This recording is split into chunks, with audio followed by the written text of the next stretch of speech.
अस्सलाम वालेकुम, शाहराए दस्तूर से मैं हूं अब्दुल क़य्यूम सिद्दीकी और आप हैं AQS के साथ। सुप्रीम कोर्ट ऑफ पाकिस्तान में जस्टिस काजी फ़ाइज़ ईसा की सदारती रेफरेंस के ख़िलाफ़ आइनी दरख्वास्त में एक अहम पेशरफ्त हुई है।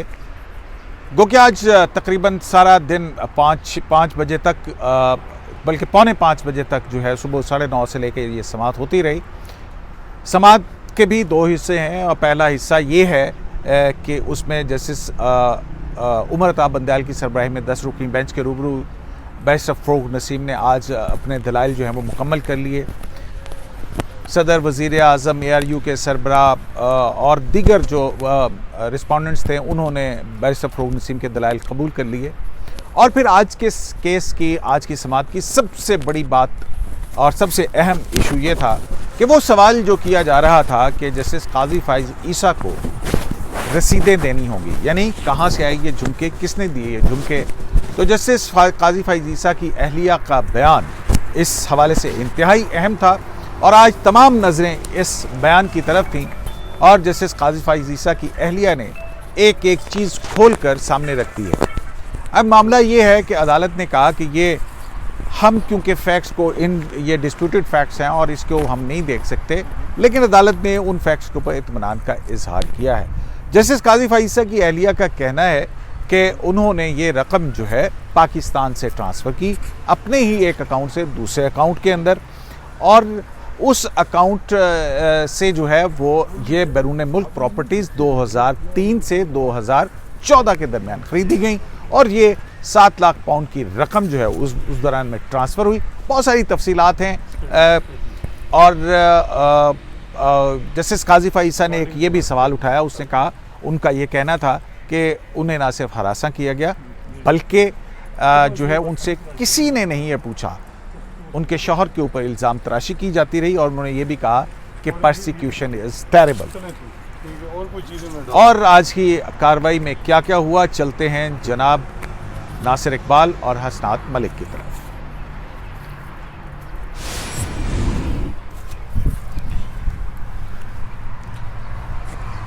अस्सलाम वालेकुम नासिर साहब और हसनात साहब।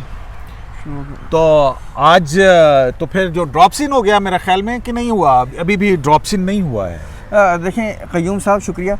केस तो खैर बहरहाल कल चलेगा और मुनीर मलिक साहब जो आज डॉक्टर फ़रोग़ नसीम साहब ने आर्गूमेंट्स किए उसका जवाब देंगे, लेकिन क़य्यूम साहब भी वहाँ मौजूद थे, हसनात साहब भी हम मौजूद थे। पिन ड्रॉप साइलेंस में आज जब जस्टिस काजी फ़ाइज़ ईसा की अहलिया को कहा कि आप वीडियो लिंक पे बयान दें तो क्या माहौल था? देखें, court room pin drop silence था और कोर्ट रूम भरा हुआ था। आपको पता है आजकल गवर्नमेंट का ये लॉ है कि सोशल डिस्टेंस रखना है, लेकिन मुश्किल हो रहा था सोशल डिस्टेंसिंग रखना, क्योंकि लोग जो है ना सीटों में बैठे थे, वरना अमूमन हम लोग एक सीट छोड़ के बैठते हैं। नंबर 1।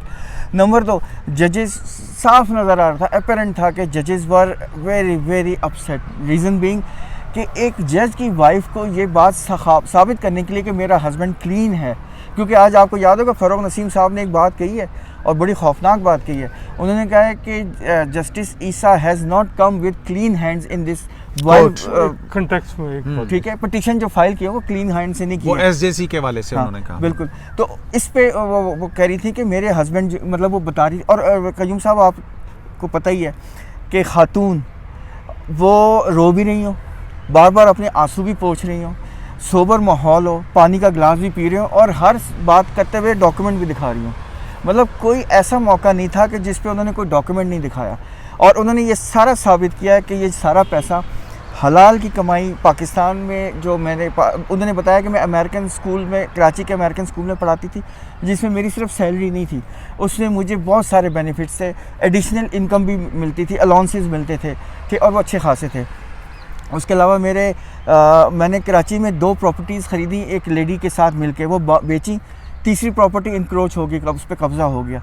उसके अलावा 2003 से 2013 तक मैंने 7 लाख पाउंड बैंकिंग चैनल के ज़रिए भेजे फॉरेन अकाउंट। तो वो कैसे बनाए थे, उन्होंने क्या बताया? उन्होंने एक तो उन्होंने ये बताया एग्रीकल्चर प्रॉपर्टी के उन्होंने जो एग्रीकल्चर प्रॉपर्टी का लेना, खसरों का नाम लेना शुरू किया। उन्होंने कहा ये मेरे वालिद साहब की तरफ से इनहेरिटेड प्रॉपर्टीज़ हैं 1000 एकड़ तकरीबन। तकरीबन 1000। और फिर जब उन्होंने खसरों की एक लिस्ट बनानी शुरू की, मेरे ख्याल 15 मिनट तक तो वो सिर्फ खसरे पढ़ते रही जी हाँ, हैं कि खसरे। और ये दो डेरा जमाल मुराद जमाली में, बलूचिस्तान में, कुछ सिंध में, नसीराबाद, मुराद जमाली और जैकबाद में ये में है। तो मतलब ये वो कहना चाहिए कि I am a landed lady, मैं कोई मतलब कोई गरीब खातून नहीं हूँ। लेकिन उनका साथ ये भी कहना था कि मैं ये नहीं कह रही कि मुझे आप प्रिविलेज दें क्योंकि मैं जज की बीवी हूँ। वो कहती हैं मुझे एक ऑर्डिनरी सिटीज़न के तौर पे ट्रीट किया जाए। और उन्होंने कहा ये 13 महीने की जो परसिक्यूशन हुई है हमारी फैमिली को, उन्होंने क्या कुछ नहीं, परसिक्यूशन इज टेरिबल। और उन्होंने कहा कि मुझे 13 महीने तक पूछा क्यों नहीं गया। उन्होंने कहा ये सारे डॉक्यूमेंट मुझसे पहले भी पूछ सकते थे। हाँ, जहाँ वो सब सवाल हो रहे थे तो उन्होंने कहा मैं भी एक सवाल पूछ सकती हूँ। और फिर उन्होंने एक और बात भी बताई। उन्होंने कहा कि मुझ पर ये इल्ज़ाम है कि मैंने डबल आइडेंटिटी शो की है। तो उन्होंने कहा कि ये मुझे, मेरी जो स्पेनिश पासपोर्ट है मुझे मेरी माँ से मिला है। और मेरे बाप साहब का, मेरे वालिद का नाम खोसा था, मेरे वालदा का नाम शायद मोंटेसेरा करेरा। हाँ, तो कहते हैं मेरा बाहर जो ये ट्रेडिशन है कि जब आपका नाम रजिस्टर होता है बर्थ सर्टिफिकेट में तो वो बाप और माँ दोनों के नाम से रजिस्टर होता है, एक अकेले का नहीं होता। तो इसलिए मेरी प्रॉपर्टी, और फिर स्पेन में जरीना, स्पेनिश में ना जरीना को सरीना कहते हैं, जरीना नहीं बोला जाता। तो इसलिए मेरे पासपोर्ट में वो सरीना है। और उन्होंने कहा कि जब आप बाहर प्रॉपर्टी ख़रीदते हैं तो आपके पाकिस्तानी नेशनल आइडेंटिटी कार्ड पे नहीं ली जाती, तो वो आपके पासपोर्ट पे ली जाती है। तो पासपोर्ट पे जो नाम है वही नाम मेरे बैंक, उसी नाम से मेरे बैंक अकाउंट्स हैं, 2 बैंक अकाउंट्स हैं स्टैंडर्ड चार्टर्ड में, एक डॉलर अकाउंट है और एक पाउंड्स का अकाउंट है। और ये सारे अकाउंट मैंने अपने जो मेरे जो टैक्स एडवाइज़र थे उनकी सजेशन, उनके एडवाइस पे बनाए थे, क्योंकि उन्होंने कहा था कि उस वक्त की गवर्नमेंट ये इनकरेज करी कि आप एक डॉलर अकाउंट खोलें क्योंकि इसमें आपको बेनिफिट्स और इंसेंटिव्स हैं। तो मैंने उनके कहने पे खोला था। और फिर दूसरा उन्होंने कहा कि जब मेरी प्रॉपर्टी मैंने जब ली थी, उनका ये कहना था कि जो प्रॉपर्टी इस्लामाबाद में 500 गज का जो प्रॉपर्टी इस्लामाबाद में है या कराची में कनाल का घर है, वो तकरीबन उसी के इक्विवेलेंट वो वहाँ की प्रॉपर्टी है। तो ये कोई बहुत बड़ी बात नहीं है। और ये कहा जाता है कि मिलियंस ऑफ पाउंड्स की प्रॉपर्टीज़ हैं। हसनात, आप क्या समझते हैं कि जो जस्टिस काजी फाइसा की अहलिया ने जो डिटेल्स दी हैं, अभी तो ये वीडियो लिंक के ऊपर है ना, वीडियो लिंक के ऊपर हम कह सकते हैं कि पता नहीं ऑथेंटिक प्रॉपर्टीज़ हैं कि नहीं हैं, तो क्या इसके ऑल्दो के उन्होंने सारी एक मनी ट्रेल जो है वो दी है, तो जो मनी ट्रेल दी है आपको अदालत इससे सेटिस्फाइड लगी? जी, मेरा ख्याल है हम तो कयूम साहब जो एक्सप्रेशन था वो देख रहे थे कि मतलब थोड़ा जजेस अपसेट भी थे कि मतलब ये जिस तरह का वो था माहौल, एक बड़ा इमोशनल माहौल था कि जिस तरीके से वो अपने डॉक्यूमेंट निकाल रही हैं और ये चीज़ें हो रहा है। तो एक चीज़ अच्छी भी हो रही थी कि कम से कम जो ये नाकिद हैं और जो एक मीडिया पे जो कंपेन सोशल मीडिया पे चल रही है, जब भी हम कोई स्टोरी करें तो नीचे 2-3 लोग आ जाते हैं, मनी ट्रेल को पता भी नहीं है, मनी रसीदा कटो रसीदा कटो रसीदा कटो। ये चीज़ हम भी कहते थे कि जवाब आना चाहिए। मेरा ख्याल है कि जवाब तकरीबन जवाब आ गया है। वजह तो उसकी ये है, ये बताएं कि 7 लाख पाउंड जो है ट्रांसफ़र हुआ है बैंकिंग ट्रांजेक्शन, जिसमें से 6-6.5 लाख 2009 से पहले जब जस्टिस काजी फाइसा अभी जज नहीं थे तो उस वक्त हो चुका ट्रांसफ़र। पीछे रह जाता है लाख पाउंड, 1.25 लाख, मतलब कुल प्रॉपर्टी बनती है 7.5 लाख पाउंड की जो प्रॉपर्टी तीनों बनती हैं। तो मुझे बताएं पीछे बात क्या रह गई है? सिर्फ ये पता था ना कि पैसा कब, जब 2009 से पहले बैंकिंग कहाँ से आए झुमके, किसने नहीं झुमके, जराए क्या है? जराए जो है वो बैंकिंग ट्रांजेक्शन से, जब वकील उन्होंने, जब ये तो वो कहती हैं कि मेरी अपनी इनकम थी, ये था वो था। दूसरी बात यह है कि वो कोई पब्लिक ऑफिस होल्डर नहीं थे, उस वक्त से उनके अकाउंट में 6 लाख पाउंड चले गए थे। तो अब वो उनको बताएं कि किस चीज़ में। बाकी ये बातें मतलब मेरे ख्याल में बहुत रीज़नेबल जो है वो उन्होंने एक्सप्लेनेशन जो थी ना, बेसिकली एक्सप्लेनेशन दे दी है। और क्योंकि ये तो और वो साथ में उन्होंने ये भी कहा कि वो ये प्रॉपर्टीज़ अपने टैक्स रिटर्न्स के अंदर शो भी कर चुके हैं। जैसे जैसे कानून बदलता गया और लॉ टैक्स का जो बंदा था जो एडवाइस करता गया वो उसके एडवाइस पर अमल करती गई। बिल्कुल बिल्कुल यही बात है। मसला यही है कि वो आज जस्टिस बंदियाल साहब यही कर रहे थे कि उन्होंने कहा कि आपके हस्बैंड जो हैं, मैं उन्हें उस वक्त से जानता हूं जब वो वकील थे, हमें भी इस चीज़ का था कि उन्होंने कोई ऐसी इलीगलिटी नहीं की होगी, लेकिन सबके लिए तजस्सुस था कि ये ट्रेल आ जाए ये वो। तो मेरा ख्याल है बैंकिंग ट्रांजेक्शन जो, क्योंकि हमने यूम साहब देखा है इमरान खान ने मनी ट्रेल दी, वो बैंक दिए हैं जो बैंक बंद हो गए बंद हो गए। हैं। आज मैं कहता हूँ कि वो जो साकिब निसार साहब की जजमेंट थी उसमें GIT बना दें और इमरान खान की जो मनी ट्रेल फर्गूसन और उन लोगों ने जो रसीदें दी हैं उनको वेरीफाई कर दें, Reinvestigate करें। वो दोबारा वेरीफाई करें। मसला क्या है कि जो डॉक्यूमेंट उन्होंने इमरान खान ने दे दिया आपने एक्सेप्ट कर लिए, GIT नहीं बनाई, ना कतरी लेटर है ना उस तरह की GIT है, ये बैंकिंग ट्रांजेक्शन है। और 2009 से पहले पैसा जब वो वकील थे उस वक्त चला गया था, ये चीज़ें हैं। तो और उनकी मतलब काजी फायद ईसा की आपको अपना पता है कि 2009 में जो साल की उनकी 1 साल की इनकम वो 3 करोड़ के 2 करोड़ 70 लाख इतनी थी। तो ये सारी चीज़ें देखनी पड़ती हैं। मेरा ख्याल है कि काफ़ी अब आप कहें कि जी वो, तो मेरा ख्याल है फिर इमरान खान का भी केस खोलें, उसमें जो मनी ट्रेल के वो डॉक्यूमेंट दिए हैं वो सारे बैंक बंद हो चुके हैं यूके में, उनको खोलें कि क्या वो बैंक ठीक थे, उनकी रसीदें ठीक थी, तो फिर तो वो बहुत सी चीज़ें हैं ना। यहाँ तो बैंकिंग ट्रांजेक्शन। कयूम साहब ये स्टैंडर्ड चार्टर्ड बैंक है, स्टैंडर्ड चार्टर्ड बैंक कोई छोटा बैंक नहीं है, पाकिस्तान में अभी भी ऑपरेट कर रहा है। उन्होंने एक एक चीज बता दी है, शनाख्ती कार्ड नंबर बता दिया है, बैंक अकाउंट नंबर बता दिया है, अपने बर्थ सर्टिफिकेट के ऊपर नाम बता दिया है, पासपोर्ट के ऊपर अपना नाम बता दिया है, हुकूमत पाकिस्तान की तरफ से जो जारी होता रहा वो बता दिया है, और साथ में ये भी कहा कि हमारी फैमिली को लंदन के अंदर भी हरासा किया जाए, तरह तस्वीर बनाई मेरे बेटे का। और लेकिन आपने एक सवाल किया था ना कि क्या कोर्ट इम्प्रेस मतलब सेटिस्फाई, तो जस्टिस उमर अता बंदयाल साहब का जो लीड कर रहे हैं 10 मेंबर बेंच, उनकी एक ऑब्जर्वेशन है बड़ी सिंपल सी। उन्होंने कहा कि we are quite satisfied that you have ample material to disclose to satisfy the source of properties you bought in London। अच्छा, लेकिन मतलब कहने का मतलब है कि बिल्कुल कि हर तरह से केस मुझे तो बज़ाहिर ये लगता है कि डैमेज हो गया है रेफरेंस ठीक ठाक तरीके से। और मुनीर मलिक साहब जो कल आर्गू करेंगे वो कह रहे थे, मतलब उनसे हमारी बात हो रही थी तो वो कह रहे थे कि मैं ऐसे तो खाली हाथ तो नहीं जाऊँगा ना, अब जजमेंट लेके जाऊंगा। बिल्कुल सही बात, वो तो उन्होंने बड़ा क्लियर कट कल भी कह दिया था काजी फाइज साहब ने भी, और इन्होंने भी कह दिया। और एक अच्छा, जस्टिस उमर अता बंदयाल जो हैं वो कह रहे हैं कि लेडी वाइफ जो हैं जस्टिस काजी फाइज की, उनको बड़ा उन्होंने बड़े पोलाइटली कहा आप हमारे लिए काबिल एहतराम हैं और सारा कुछ है, लेकिन ये वो फोरम नहीं है जहाँ पे हम इस पे इन बातों पे फैसला कर सकें। ये आपको अप्रोप्रिएट फोरम पे जाना होगा, या टैक्स अथॉरिटीज के पास या सुप्रीम जुडिशल काउंसिल में। मेरा सवाल जरा पूछ लें, आप ही जवाब दीजिएगा, या आपको सुप्रीम जुडिशल काउंसिल में जाना होगा, ठीक है? तो इससे हम क्या ड्राइव करें? और बैरिस्टर फरोग नसीम से जो FBR में इनके टैक्स रिटर्न्स हैं वो सील्ड बंद उसमें तलब किए गए हैं, क्यों? देखिए मेरा ख्याल है कि 2018 में उन्होंने वो कहते हैं कि हमने शो किया है अपने, अभी जनवरी में भी उन्होंने वो चीज़ें प्रॉपर्टीज जो है वो मुझे ये बताएं FBR ने परस्यूट क्यों नहीं किया? और कानून सबके लिए जायज़ होना चाहिए। 6 साल हो चुके हैं, कानून है कि 6 साल के बाद अब परस्यूट नहीं कर सकते किसी चीज़ को। 6 साल हो गए, प्रॉपर्टी 2013 में ली गई है, 2020 हो गई, वो भी इक्वली ट्रीट करना चाहिए। ये तो नहीं हो सकता कि आप जज की बीवी है तो लाजमी बताए, जो कानून है वो उसी तरह उनको ट्रीट करें। तो ये उन्होंने कहा भी कि मुझे एक आम शहरी की तरह ट्रीट करें। बिल्कुल यही बात है, मैं कोई इस्तेहकाक नहीं चाहती। मेरा ख्याल है कि ये मैं कई घंटे FBR के बाहर बैठी रही हूं। कयूम साहब, मेरा RTO जो है वो सील कर दिया गया। जो है ना वो तो तकरीबन अभी भी जो भी है, जिन्होंने मुखालफत करनी है उन्होंने तो बिला वजह करनी है, क्योंकि वजह और है, सीधी बात है, वजह और है।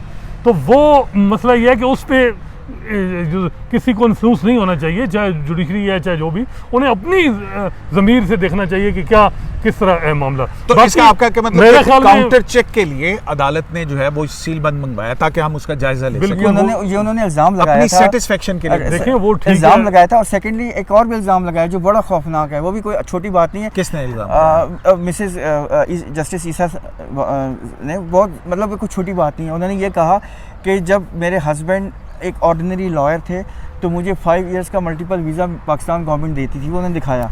उसके बाद जब वो बलूचिस्तान हाई कोर्ट के जज बने तो मुझे 5 इयर्स के मल्टीपल वीज़ा किया, लेकिन अब उन्होंने मुझे 1 ईयर का मल्टीपल वीज़ा दिया। क्यों? ये भी एक सवाल है कि क्या हो गया? क्या उन्होंने कोई यहाँ के कोई क्रिमिनल ऑफेंस कमिट कर लिया? क्या किया? देखें जो भी पैसा बाहर गया ना उस पर टैक्स पे हुआ है बैंकिंग चैनल के। और फिर उन्होंने बताया कि जो लास्ट टैक्स रिटर्न दिए हैं उसमें 76 लाख का टैक्स जमा करवाया। बिल्कुल, और स्टेट बैंक के इल्म में है और FBR के भी इल्म में है। तो अब फिर कल क्या होगा आपके देखिए ख्याल अब में? क्योंकि मुनीर मलिक साहब तो यही चाह रहे हैं और वो कह रहे हैं कि 12 भी आई हैं, वो मेरिट पे फैसला चाहती हैं, चाहे पिटीशन डिसमिस कर दें, चाहे मामला सुप्रीम जुडिशल काउंसिल में कर दें, फैसला करें। क्योंकि सीधी बात है क़य्यूम साहब, क्योंकि ये फैसले जो होते हैं, फैसला चाहे जो भी हो, एक डेटरेंस होता है लाजमी, क्योंकि कुछ ऐसे चीज़ें जो हैं उनके लिए ज़रूरी होता है। 2007 में जो कुछ हुआ उसके बाद 10 साल बड़ा सुकून रहा यहाँ, कम से कम जुडिशरी बची रही, चाहे हम ज़ेर ताब रहे, मीडिया रहे, चाहे सियासतदान रहे, लेकिन जुडिशरी रही। आज जस्टिस मकबूल बाकर ने भी यही कहा, कहा। जब ये फ़ारूक नसीम अपने बयान अब कर रहे थे, आर्गूमेंट्स अकाउंटेबिलिटी के ऊपर कर रहे थे, तो उन्होंने ये कहा कि अकाउंटेबिलिटी के नाम पे आपने इस मुल्क के अंदर हैविक क्रिएट करके रखा हुआ है, उसके और हम ऊपर हम लिखेंगे, लिख रहे हैं, हाँ। मतलब लिख रहे हैं, उन्होंने कहा हम लिख रहे हैं किसी फैसले में, केस में। अब इसी तरह जो जस्टिस बंदयाल साहब ने कहा, वो बड़ी इंपॉर्टेंट ऑब्जर्वेशन है कि एक दराज में आप फाइल रखते हैं, जब वो बंदा कोई आउट ऑफ क्रीज खेलेगा, तो फिर हम वो निकालेंगे निकालेंगे और उससे हरासा करेंगे उस जज को।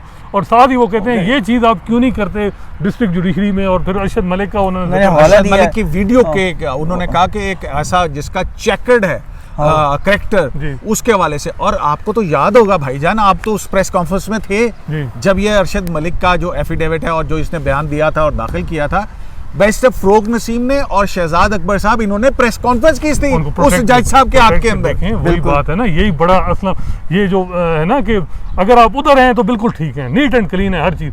अगर आप मुखालिफ हैं, एक बयानिए के मुखालिफ हैं, तो आपके लिए टफ टाइम है इस दुनिया में, इस मुल्क में रहना देखिए, मुश्किल। तो पेशेंस आप होकर- क्या पेशेंस समझ रहे होकर- कि कल क्या होगा? मेरा देखिए, ख्याल वो है तो कि मुनीर मलिक साहब तो जाहिर है वो जो आज फ़ारूक नसीम साहब ने जो आर्गूमेंट दिए उसका जवाब देंगे, लेकिन बहरहाल वो इंसिस्ट भी करेंगे कि आप जो है एक मैरिट पर डिसाइड करें और क्वाश करें रेफरेंस। वो तो उनका तो ही इज़ वेरी क्लियर, वो कहते हैं कि भाई रेफरेंस क्वाश होना चाहिए। अच्छा, और जब- सिर्फ क्वाश नहीं हो चाहिए, फिर उसके फिर उसके consequences भी होंगे। कॉन्सिक्वेंसेस। इसीलिए और तो- उन्होंने जस्टिस उमर अता बंदयाल साहब ने एक ऑब्जर्वेशन भी दी है कि हमारा इंस्टीट्यूशन है ट्रायल है। ये हमने नहीं इसकी है, इज्जत- अभी, नहीं, हाँ, आपके Our नहीं है, institution is on track. बिल्कुल। इसके बाद और दूसरा उन्होंने फैजाबाद धरने की बात की जब मेलस की बात आई, और मेरे ख्याल है उसमें वो मेरा भी यही व्यू था कि वो इतने बड़े कॉन्सिक्वेंस नहीं थे, लेकिन ये किसने एडवाइस की कि इतने बड़े कि कोई आसमान गिर जाता कि रिव्यू अभी पेंडिंग था, इसके अलावा ओपिनियन थी। कोई लोग माइल्ड अंदाज में बोलते हैं, लिखते हैं, कई सख्त लिखते हैं, लेकिन ओपिनियन थी, उसका क्या कॉन्सिक्वेंस उसके नहीं थे। यही हमारा व्यू है कि भाई चलें। उसमें ये तो गलत एडवाइस दी गई लोग। मतलब मैं कह रहा हूँ कि यहाँ ये भी है कि पर्सनल ग्रजेस के लिए भी इदारों को खड़ा किया गया आगे पीछे, ये देखना पड़ेगा चीज़ों को। बहुत सारे बहुत सवाल हैं। वही है जो आपने पूछा था कि ब्राइट लाइट कौन सा है, और आप कह रहे थे कि नीचे तो देखो, बस वही आज उसका जवाब भी आ गया है। क्योंकि बैरिस्टर फ़ारूक नसीम ने कहा कि वो जो आपने मुनीब अख्तर साहब को करके उन्होंने कहा कि जी वो आप कह रहे थे ना ब्राइट लाइट का, तो फिर उस अपने इस मौक़िफ़ के हक़ के अंदर उन्होंने कहा कि सदर के साथ मेरी कॉरेस्पॉन्डेंस होती रहती थी। 3 दिन जो डिले हुआ सदर के और रेफरेंस भेजने के दरम्यान में जो 3 दिन का वक्त है, वो ये हमारी कॉरेस्पॉन्डेंस होती रही थी। और उसमें उन्होंने सिंध हाई कोर्ट की जजमेंट, पनामा केस की जजमेंट और तीसरी कौन सी थी, इफ्तिखार मोहम्मद चौधरी का केस। तो कहते हैं कि जी ये वो है, मैं तो आपके फैसला हम बता देता हूं। क़य्यूम साहब आगे नहीं, भाई- अनवर बहुत सारे मंसूर के केसेस चाहे हैं। जो भी ना सुना है, जो पहली इनिशियल हुई थी उसमें अनवर मंसूर साहब ने कहा कि मैं टैक्स का बड़ा केस करता रहा हूँ, को के वो एडजमेंट के बड़े माहिर हैं, लेकिन उन्होंने कहा कि मैंने टैक्स के केस किए हैं, ये केस नहीं बनता टैक्स। ये अच्छा, बात जो की। उनकी पहली जो थी वो उस वक्त सिर्फ तो फिर केस सिर्फ बनाया एक ही किस माइंड। ब्राइट लाइट ने? ब्राइट लाइट, अब सब कुछ सामने हो जाएगा और ये चीज़ें जो है, लेकिन बात ये चलें, है कि बहुत शुक्रिया आप दोनों का, बहुत शुक्रिया नासिर साहब। मेरा ख्याल है कि आज काफ़ी है, इतनी काफ़ी सारी है। उसकी हाईलाइट कल conclude हो जाएगा मेरा ख्याल है फिर। मेरा ख्याल है कि फिर कल जुमा है, तो कल और जुम्मे को भी बड़े बड़े फैसले आए हैं। इफ्तिखार मोहम्मद असनाद चौधरी साहब, की रिस्टोरेशन मेरा ख्याल है नहीं, वो जो 20 बहाली का 20 जुलाई फैसला, रेफरेंस, जितने भी इंपॉर्टेंट केसेस हैं सारे के एनआरओ सारे। केस, यूसुफ रजा गिलानी की 31 जुलाई वाला भी, Disqualification, 31 जुलाई वाला सिंध हाई कोर्ट की 107 judgment जजेस है। जो फारिग किए गए थे। बिल्कुल, वो सारे जुमे के दिन फैसले आए थे। तो कल फिर जुमा है, आल्दो कि मेरे ख्याल में शायद कोई कल शॉर्ट ऑर्डर आ जाए और फिर उसके बाद डिटेल रीजनिंग शायद बाद में आए। देखें वो तो अब सारा कुछ जजेस पे डिपेंड है, क्योंकि जजेस ने जाना है, क्या पता वो एक ऑर्डर। क्योंकि मेरी जो बात हुई है उनके साथ, वो मुनीर मलिक कह रहे थे कि हम कल इसको वाइंड अप कर देंगे। हाँ, एक घंटा लेंगे। हाँ, लेकिन अगर क्योंकि मुनीर मलिक कह रहे हैं कि हमने एक पार्ट अपना अभी आर्गू किया, दूसरा करना है, तो ये कल कोर्ट के सामने फैसला वो होगा कि मूड आगे देखें, वो बढ़- मूड चलते ही कि देखेंगे। नहीं। अगर तो उन्होंने देखा कि जज मतलब कोर्ट हमारे साथ चल रही है, तो शायद वो देखिए, से अच्छा मुझे ये हाँ, बताएं कि ये रसीदें, ये चीज़ें अगर जस्टिस खोसा साहब के सामने पेश करते तो आपका क्या ख्याल है? वो उस वक्त वो ये चीज़ें मान लेते या स्ट्रेटजी जस्टिस काजी फाइसा की ठीक थी कि जस्टिस खोसा के सामने चाहे मैं जो कुछ लेके आऊँ, क्योंकि वो या आपके ख्याल में वो मान लेते, क्या ख्याल है? मेरा ख्याल है कि काजी फाइज ईसा ने बड़ा अपना लीगली स्ट्रेटेजिकली सब सही। चीज़ों को एक्सपोज क्योंकि किया। उस वक्त सुप्रीम इस केस जुडिशल के अंदर काउंसिल बहुत कुछ एक्सपोज हो गया। सुप्रीम जुडिशल काउंसिल उस वक्त आपके ख्याल में कुछ भी मतलब वो चीज़ें मतलब उस वक्त अस्ताद नहीं साहब था। आज जिस फैसले का वो हवाला दे रहे थे कि जस्टिस काजी फाइज ईसा, अब ये भी तो देखना है ना, मुझे एक बात बताएं कि खोसा साहब ने जो कहा है उसमें वो उसको रेफरेंस ख़त्म करते हुए जो ख़त लिखने वाला रेफरेंस था वहीद भट्ट वाला, लेकिन साथ ही साथ खुद बहुत सारे सवाल जवाब और अपनी मुलाकातों की तफसील और सब कुछ पता नहीं दे क्या गए थे। कुछ बता गए। तो जब ये भी तो कॉन्स्टिट्यूशनल ऑफिस होल्डर थे, बिल्कुल। एक सदर की तरफ से इन्फॉर्मेशन इनको मिली थी, ये being as chairman supreme judicial council क्यों बुला इन्होंने के? शेयर क्यों की, और बुलाया, पहली और बात ये, फिर उसके बाद बिल्कुल जिसके ऊपर इन्होंने आज ये इल्ज़ाम लगाया कि जनाब जस्टिस काजी फाइज है यहाँ पे इस अदालत में क्लीन हैंड से नहीं आए। जी। वो Anyways- खोसा साहब ने मतलब या उनको फाइल पकड़ा देते या जो भी कर देते। बहुत शुक्रिया आपका। तो शराय दस्तूर से अब्दुल करीम सिद्दीकी को इजाज़त दीजिए। तो आज की अहम तरीन खबर यही है कि वो मनी ट्रेल के रसीदा कड्डो, कहाँ से आई है झुमके, किसने दिए ये झुमके, काजी के पास पैसा कहाँ से आया, बताना पड़ेगा। काजी की अहलिया ने आज सब कुछ एक एक चीज़ एक एक पन्ना खोल के अदालत के सामने रख दिया है। फिर भी अदालत जो है जहां वो कह रही है कि यहाँ पर काजी फाइज ईसा नहीं, अदलिया का इदारा ट्रायल के ऊपर है, उन्होंने फिर उसके ऊपर एक और जो है वो नज़रसानी रखने के लिए इसी हुकूमत से कहा है कि वो टैक्स रिटर्न्स जो जस्टिस काजी फाइज ईसा की अहलिया ने आज वीडियो लिंक पे बयान दिया है वो सील बंद लिफाफे में अदालत के रूबरू पेश किया जाए। और साथ ही अदालत ने यह भी कह दिया कि हम यहाँ पे डिस्प्यूटेड फैक्ट्स जो हैं उसके ऊपर शायद कोई फैसला ना दे सकें, आपको मुतल्लिका फोरम पर जाना होगा, या FBR में आप अपना नुमाइंदा मुकर्रर कर दें या फिर सुप्रीम जुडिशल काउंसिल में। अब देखना यह है कि सुप्रीम कोर्ट ऑफ पाकिस्तान अगर इस रेफरेंस को बरकरार रखती है और सुप्रीम जुडिशल काउंसिल में भेजती है तो वहां पर कार्रवाई क्या होगी। और यह भी हो सकता है कि अगर सुप्रीम जुडिशल काउंसिल के अंदर भिजवाई जाए तो फिर काजी फाइज ईसा का आगे लाहे अमल यही होगा, क्योंकि अब जो है अदालती फैसले आ चुके हैं कि सुप्रीम जुडिशल काउंसिल की कार्रवाई खुफिया ना रखी जाए, तो शायद अगर उधर भेजते हैं तो फिर आइंदा सुप्रीम जुडिशल काउंसिल की कार्रवाई जो है वो ओपन कैमरा होने का इम्कान है। लेकिन अभी कल का दिन बाकी है, जुमे के दिन इंतहाई अहम फैसले आते हैं।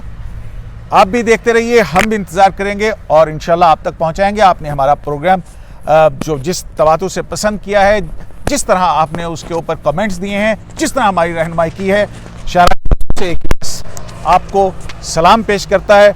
और मरहूम तारिक अजीज़ को भी आज हम ट्रिब्यूट पेश करते हैं, उनके अल्फाज दोहराते हैं, देखती आंखों और सुनते कानों को शराय दस्तूर से AQS लाइव का सलाम पहुंचे। खुदा हाफिज। मेरी इज्जत को बहुत उछाला जा रहा है इससे। मेरा कोई गॉड फादर नहीं है। अभी आपने सुहेल अहमद साहब का नाम लिया है, मेरी नकलें उतारते हैं वो, माजी में उन्होंने मेरा नाम इस्तेमाल किया, गंदी गंदी बातें। पैसे के लिए आप किसी को सूली पर चढ़ा दें। मुझे इंसाफ नहीं मिला, मुझे अपनी इज्जत चाहिए किसी भी चीज़ से ज्यादा। मेरी मेहनत से बनाए हुए वो पैसे, मेहनत करती हूँ मैं पैसे बनाने के लिए, मेरी इजाज़त के बगैर मेरी नकलें उतारते हैं। इंसानियत, ह्यूमैनिटी कहाँ है? क्या पैसे के लिए किसी की गर्दन काट दें? नहीं सर,